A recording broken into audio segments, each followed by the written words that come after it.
Hello and welcome to the fourth segment of Canon Fire. It is I, Adrian Masterful Dude of Doodliness, joined as always by Jim the Man Ramos and Julio, the fourth dimensional host Vidal. And in this segment, we spoke with Paul Anthony Llossas of American Culture Critic about the Zendaya casting for MJ in the new Spider-Man movie, Luke Cage first impressions, and comic and comic book movies.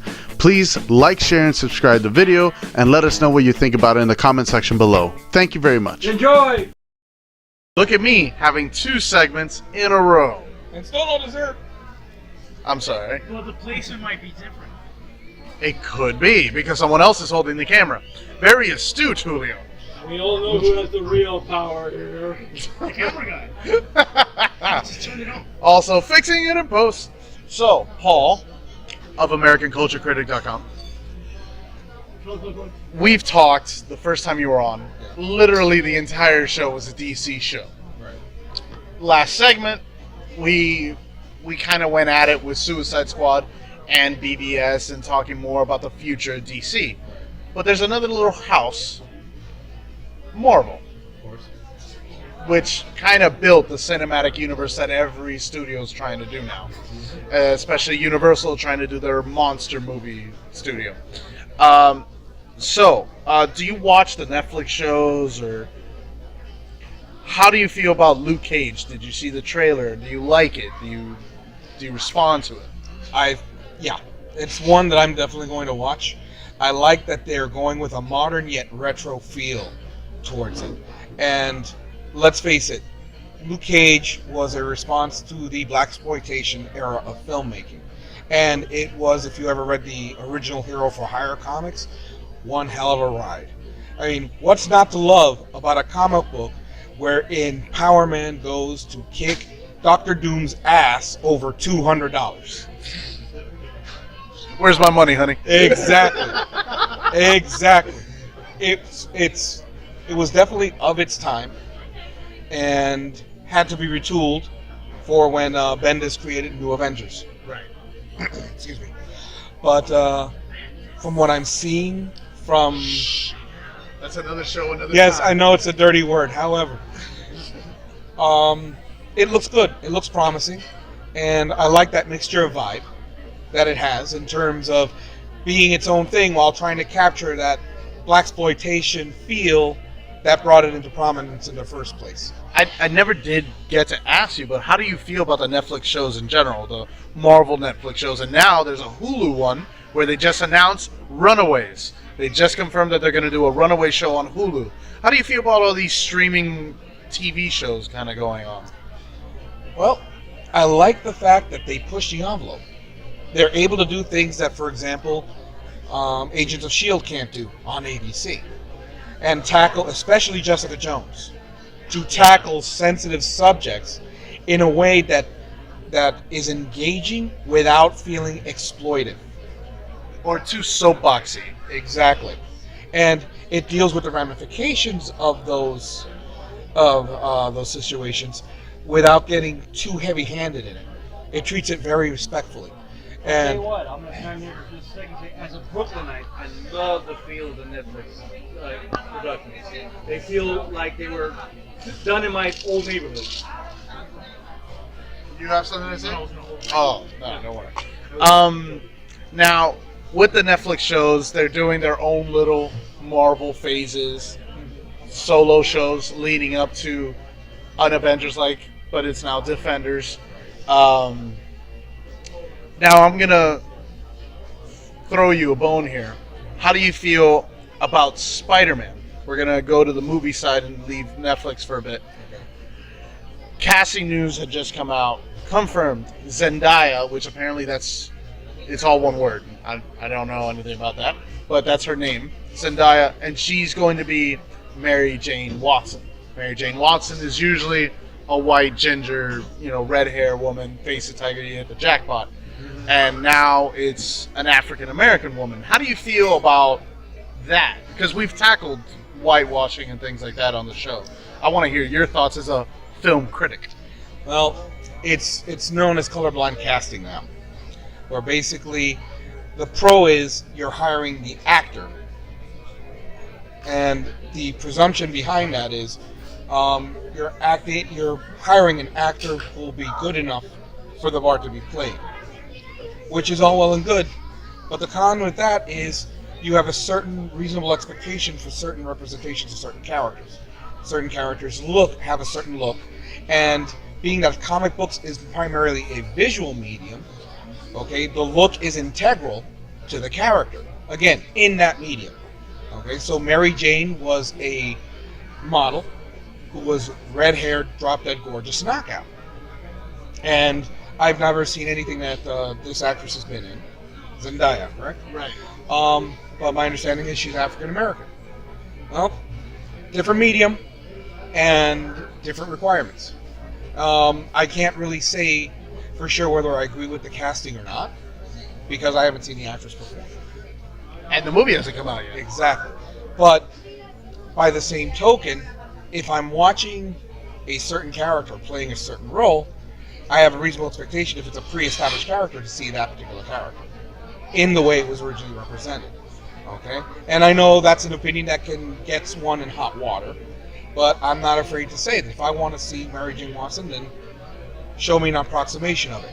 Same thing with Lex Luthor, same thing with Superman, But by the flip side, if she brings something to the table that makes Mary Jane unique in and of itself, that works within the context of the story, then by all means, if it helps the story and if it enhances it, why not?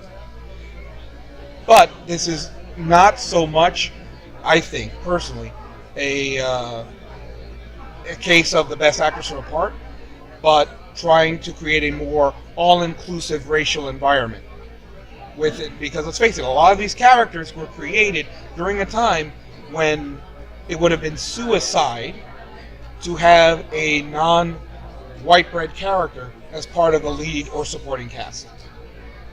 Okay? Any character of color had to be put in the background. Okay? Or be so background a character that it really didn't impact the main story too much. I mean, remember, how long did it take Charles Schultz to create Franklin? And that was after a child wrote into Charles Schultz to make him realize, hey, you know, it's more than just white kids. Yeah. Okay. Now, I don't know if you reviewed them. I haven't looked back at your previous entries. I assume you've reviewed the Amazing Spider-Man series along, and I'm sure you've seen them, the Raimi series. How do you stand on Spider-Man, and how do you stand on those films? The first two Raimi films, excellent. I disagree on the second one. I think Dr. Octopus was terrible. Especially the ending. I'll have to disagree in terms of the movie as a whole. Okay? Because that was about as close to an almost perfect comic book movie you could get up until that point. Now, you're right. The extra added pathos to this version of Dr. Octopus, as opposed to the narcissistic megalomaniac of the comics, I can agree with that. That point I will concede to. But for the overall arc of the story, remember, Marvel's thing about their villains was there was something relatable to them. Okay? So that it wasn't just about, this is something that DC didn't learn till later on, was that there had to be something relatable to the villain. To make them sympathetic to the reader. Exactly. Even though Spider-Man always had this counterculture dichotomy going on. Because Spider-Man was a teenager. And for the majority of the 60s into the 70s, almost all of his villains were of a certain age. The World War II generation or older. Okay? You had the Vulture, the oldest of the lot, before the 63 Spider-Man cartoon. Yeah. Or 68. It's a Spider-Hoffman. Yeah, pretty much. That one. All of them were pretty much older generation. So it was an older generation versus younger generation aesthetic going on. So it was going to be butting heads. Sensibilities in the early 21st century is different. So it demanded that Doc Ock or not so much demanded, but suggested that Doc Ock should be a little more sympathetic and the polar opposite of the Green Goblin that we got in the first one. So while I understand where you're coming from, and that yes, it's a character deviation, it's a character deviation that works within the context of the films in terms of compare and contrast. Yeah, whatever happened to staying in character? I agree to that, but I'm going to take the small victory that you gave me because life is all about small victories. What? Well, thanks to that Spider-Man 2 movie, we got that awesome Superior Spider-Man run, which I really appreciated. Oh, the Superior Spider-Man run, where Yeah. Ock and Peter Parker switched minds or something. Well, yeah, because like Peter Parker died. Doc Ock's body was dying because he had cancer, and then they did like some weird mind switch thing. May I? No, you may not. Thank you. Marvel writing. Remember when the House of Ideas? Remember when the House of Ideas was the House of Ideas? Yeah. Now it's the House of We're Running Out of Ideas. Okay, so you say the first two Raimi films were great. That's the overall consensus. Then, Well, how do you- then you had the third one, which is the prime example of what's afflicting DC now: studio interference. Let's put Venom in there. That's exactly what happened. And Raimi did not like Venom. Didn't want to do anything with Venom. He was building up to Lizard. And that got shunted at the wayside and put Venom in there. And how ironic that what's the first villain on the reboot series? Lizard. The Lizard. But you know, I kind of feel that was Sony just like flipping off Sam Raimi. Like, if you had stayed and fixed this, or had gone with what we wanted, we would have given you what you wanted. Quite possibly. Quite possibly. I mean, it's not possible that a multi-billion-dollar company would resort to such pettiness. Oh, of course not. Of course not. Now, how do you feel about Andrew Garfield's run as Peter Parker? And how do you feel about this kid? I assume you saw Civil War. Tom Holland. How do you feel about it? Okay. You want me to address the Garfield or the Holland first? Garfield first, then go into Holland. Okay. The Garfield films were a losing battle. Not because of the creativity in it, but simply because of the circumstances behind it. There was no real goodwill with having a reboot just 6 years into the previous series. But for what it was, I personally enjoyed them. I thought they were good. I had problems with the second one, primarily, which was my issues with the Batman series after Batman Returns. It's too many villains, too many stories to follow, too many let's just throw and see what sticks. And it undermines the performance. Ironic, it's about a wall crawler. Now, Holland, he seems to enact high school Peter. Homecoming is going to be set during high school years. How do you feel about, at least, honest Peter? Like, keeping Peter honest? I